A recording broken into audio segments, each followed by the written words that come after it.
Do you want to become a master of bet sizing? In this video, I'm going over the different flop bet sizes to use in the most common poker situation: button versus big blind single raise pot. This is a topic that many players struggle with, even though it is the most commonly found configuration in all of poker.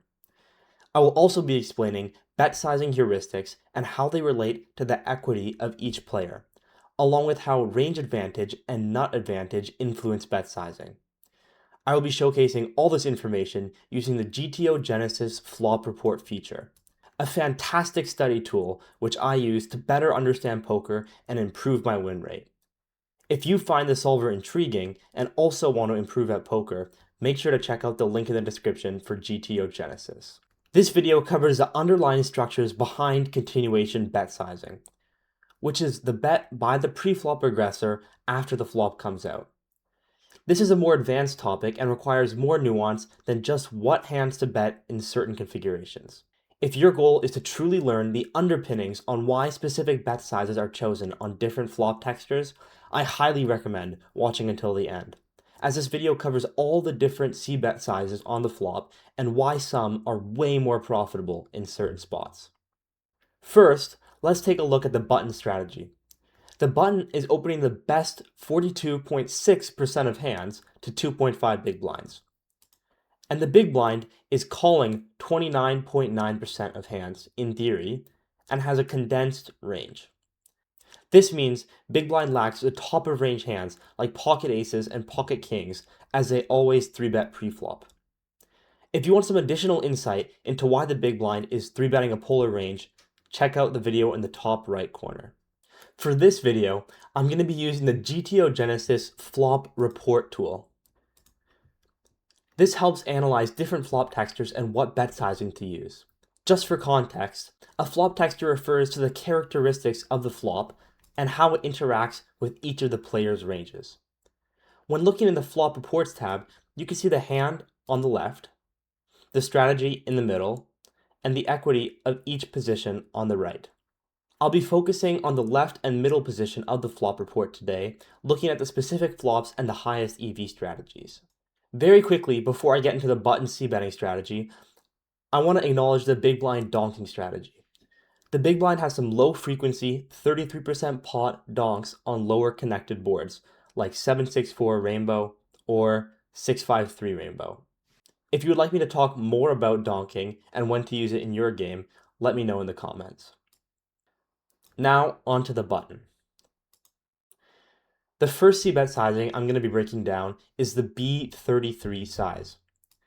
This is the most commonly used size in practice, and some players will use it on all boards. However, this is a huge error, and I will be breaking down why using improper c-bet size drastically compromises your EV and tanks your win rate. So make sure to watch till the end to find out what bet sizes to use to maximize your win rate.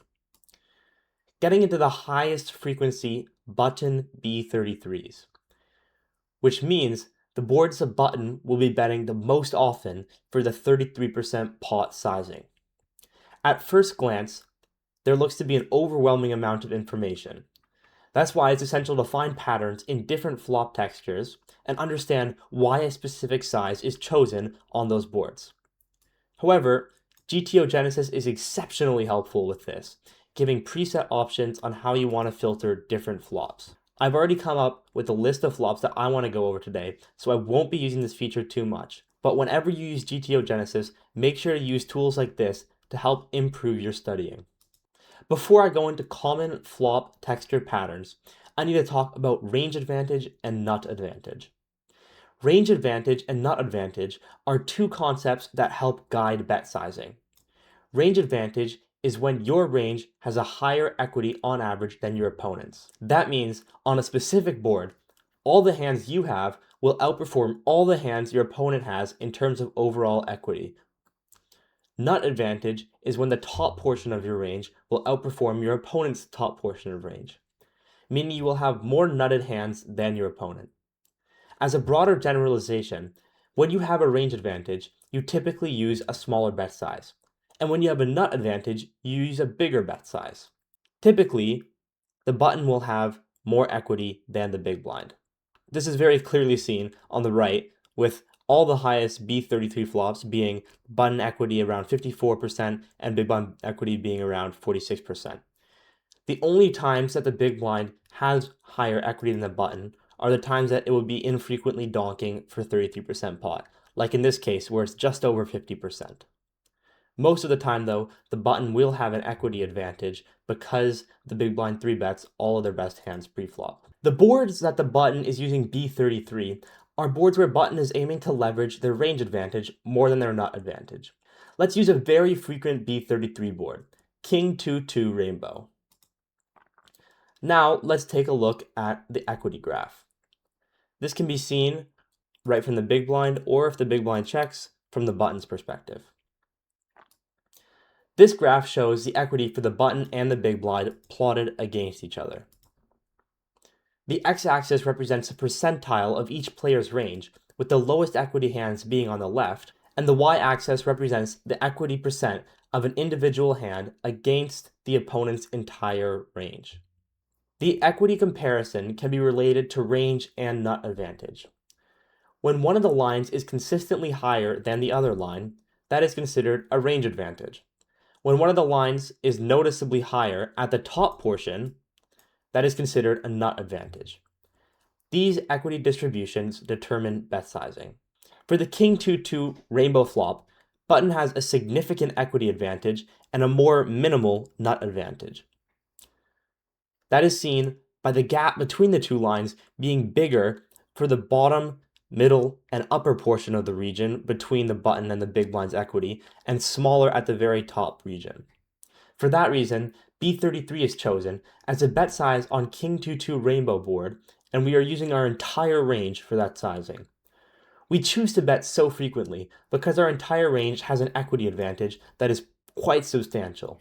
We choose to bet small because both button and big blind can have the effective nuts in the form of trips, with trip 2s. This means we shouldn't polarize to a big sizing because we don't have more nutted hands than the big blind. In general, big bet sizes are indicative of a polarized range, where one player has all the best top of range hands that the other players cannot have. However, I will get more into that later in the video.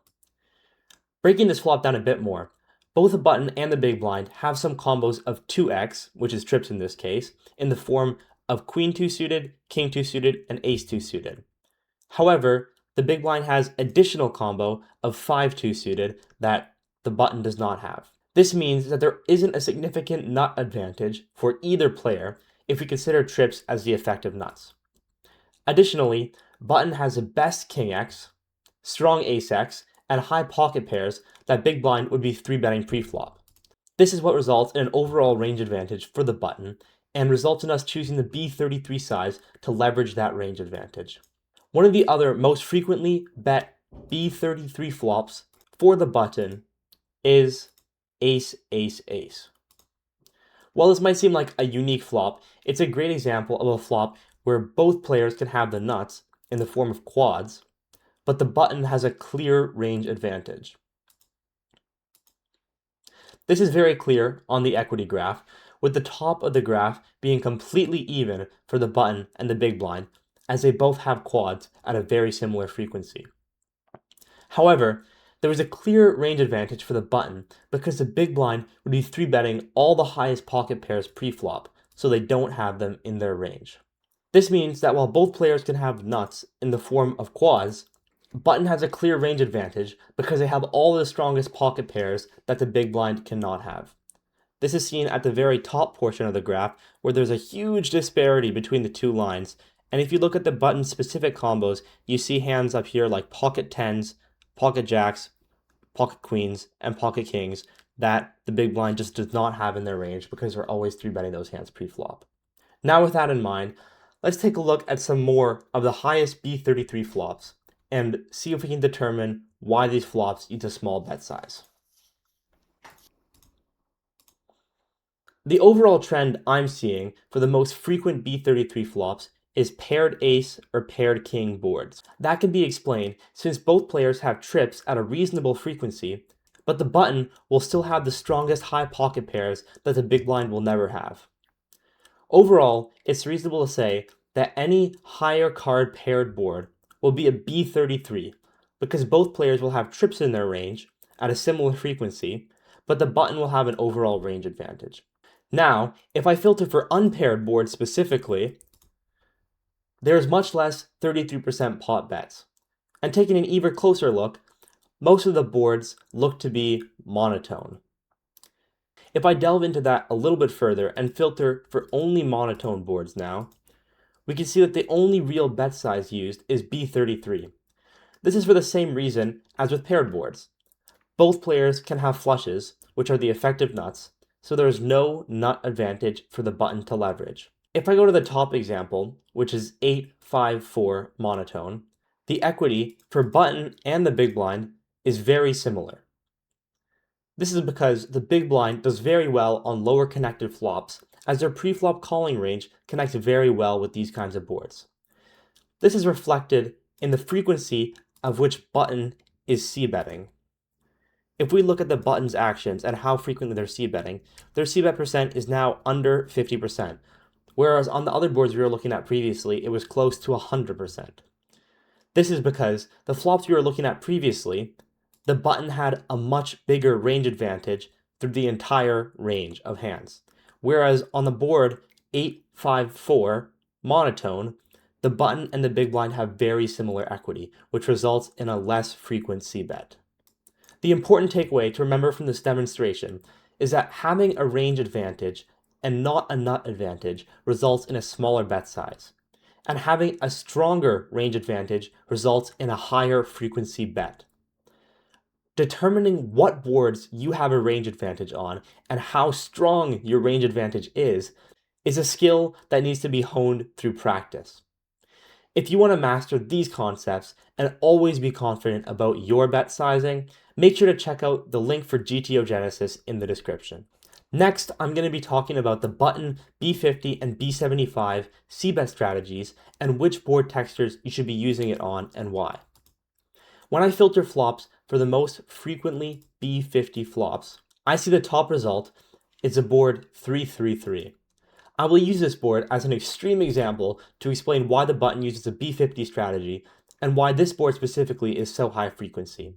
Then get into some more of the commonly seen flops. The first thing we want to check out is the equity graph. This graph shows that the button has a strong equity advantage with each portion of its range, and an extremely strong advantage with the top 70% of its range. This is because the bigger gap between the two equity lines, the more of an advantage the top line has, which in this case represents a button. However, the other very important feature to notice about this graph is that at the very top, the two lines completely converge. This is because both players can have the nuts in the form of quads. This disincentivizes the button from using an overbet size, since that kind of polarization is often reserved for times where the button can have the nuts and the big blind cannot.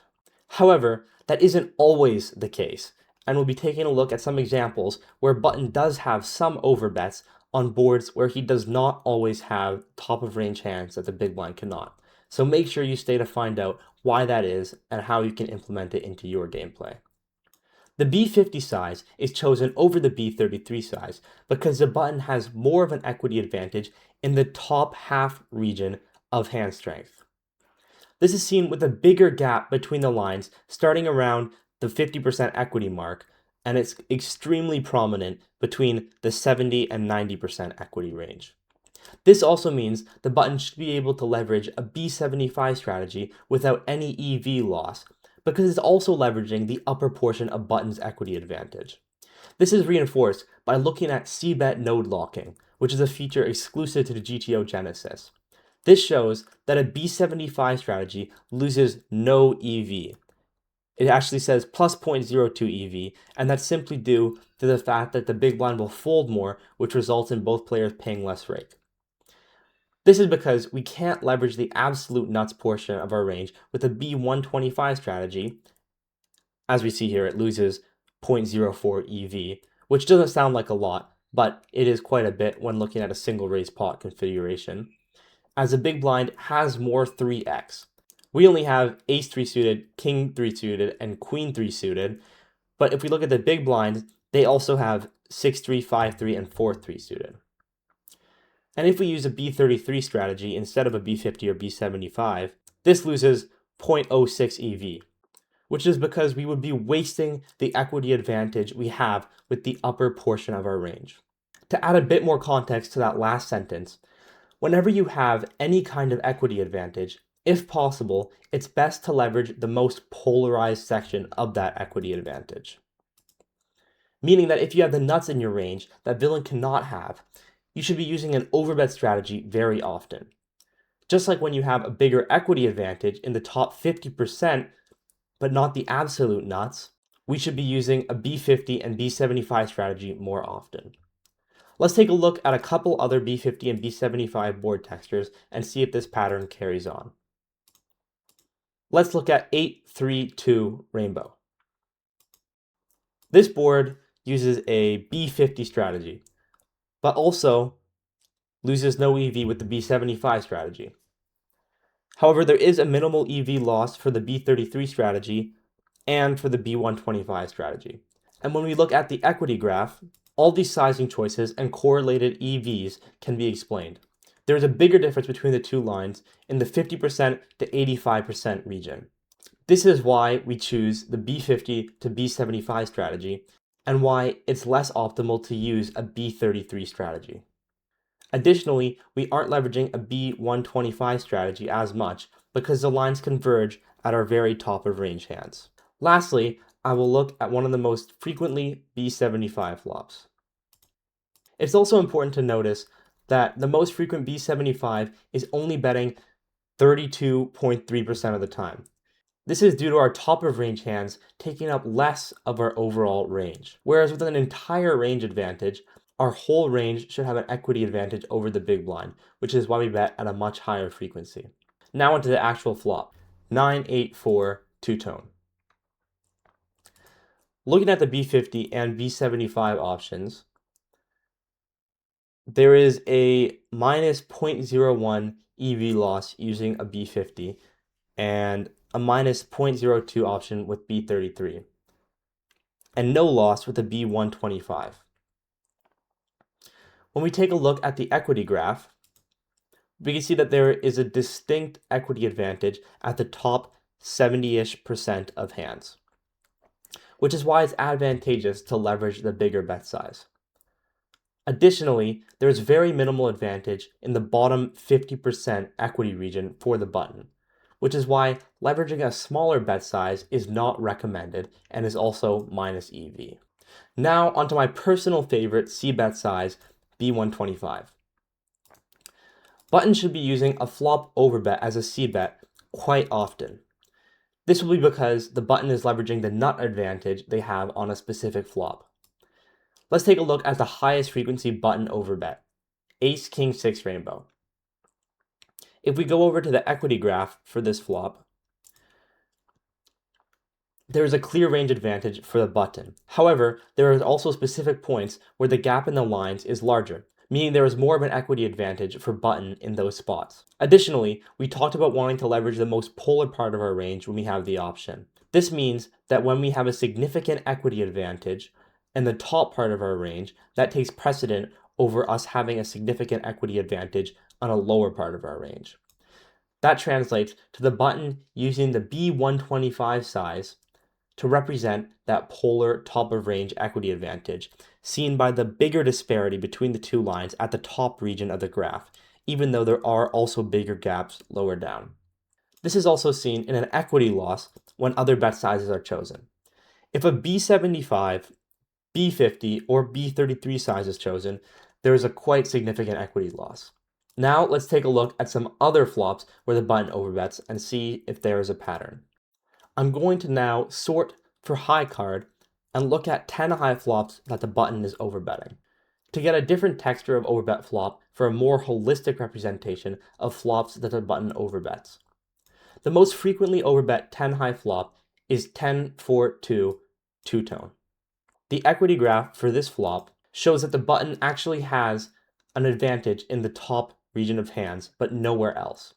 This means the only equity advantage to leverage is the higher equity hands in button's range, which is why the B125 size is used, and why other sizing options are going to be minus EV. Just for clarification, all the other options are minus EV because there is no real range advantage or equity advantage that represents any of these bet sizes on 10-4-2 two-tone. Lastly, I'll sort for a queen high flop that is most frequently overbet. This flop is going to be Queen Jack 7 Rainbow. The button has more of an equity advantage on this flop, but most of the difference in equity comes from the top 50% of button's range. As stated before, we always want to leverage the most polarized region of our equity when we have the option, so we choose the overbet sizing.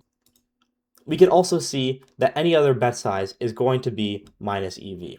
That covers all the button versus big blind, single raise pot, c-bet sizes, and underlying reasons behind c-bet sizing. Now that you understand how c-bet sizing is determined, make sure to check out GTO Genesis with the link in the description to master your c-betting.